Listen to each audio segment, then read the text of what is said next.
बढ़ते आगे नैनीताल की खूबसूरती हर किसी को अपनी ओर आकर्षित करती रही है, लेकिन पिछले कुछ समय से जिस तरह से नैनीताल में भूस्खलन हो रहे हैं उससे इस शहर पर खतरा मंडराने लगा है। देखिए इस रिपोर्ट में।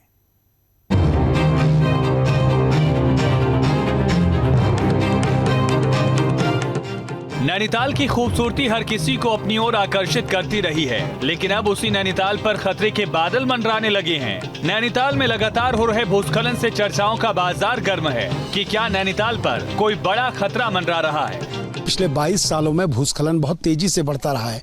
अब अगर आपको एक बार दिखाऊं तो आप देखिए किस तरह से पूरी जमीन जो है जहां मार्किंग की गई थी वो लगभग हिस्सा कट चुका है। सामने भी आपको लोग दिख रहे हैं, उन मकानों को खाली कराया गया है, कई लोगों को नोटिस दिए गए हैं। लोग देख रहे हैं कि किस तरह तेजी से ये भूस्खलन पूरा बढ़ रहा है। पूरा क्षेत्र भूस्खलन की चपेट में है। दरअसल नैनीताल को भूस्खलन से बचाने के लिए सालों पहले अंग्रेजों ने 64 नालियों का निर्माण कराया था, जिससे बारिश का पानी नालियों के रास्ते झील में पहुंचता था। शहर पर भूस्खलन का खतरा नहीं होता था, लेकिन बलिया नाला में भूस्खलन शुरू होने के बाद इलाके के लोगों की चिंताएं बढ़ने लगी हैं। प्रशासन तो 2012 से नोटिस दे रहे हैं, मगर करा किसी ने कुछ नहीं है। कभी जब बरसात आती है तभी जागती है प्रशासन, उसके बाद तो कोई ये झांकने नहीं आता क्या हो रहा है क्या नहीं हो रहा।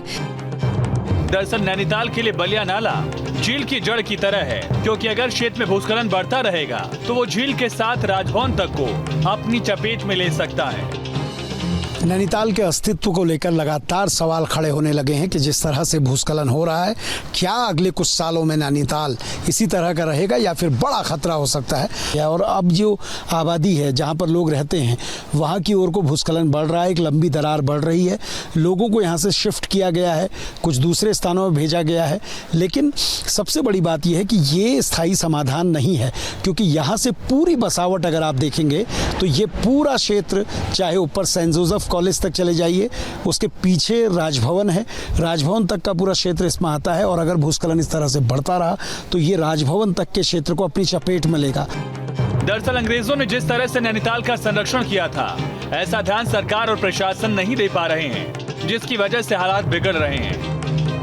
असल में अंग्रेजों ने नैनीताल की समस्या को बहुत अच्छी तरह से समझा था, इसलिए 1880 का जब भूस्खलन यहाँ हुआ जिसमें 151 लोग मारे गए, तो उन्होंने एक नाली प्रणाली विकसित की जिसमें सारा पानी जो है बरसात का वो एक सिरे से नीचे सिर्फ तालाब सुरक्षित रूप में तालाब में पहुंच जाता था और आसपास ज़मीन के अंदर सीप नहीं करता था, अंदर प्रवेश नहीं करता था। लेकिन उसके बाद हमने इस चीज़ को, इस विज्ञान को पूरी तरह से छोड़ दिया है। नैनीताल का पूरा पर्यटन नैनी झील पर टिका है और झील पर भूस्खलन का खतरा मंडरा रहा है। अगर झील खत्म हो जाएगी तो यहाँ पर्यटन भी खत्म हो जाएगा।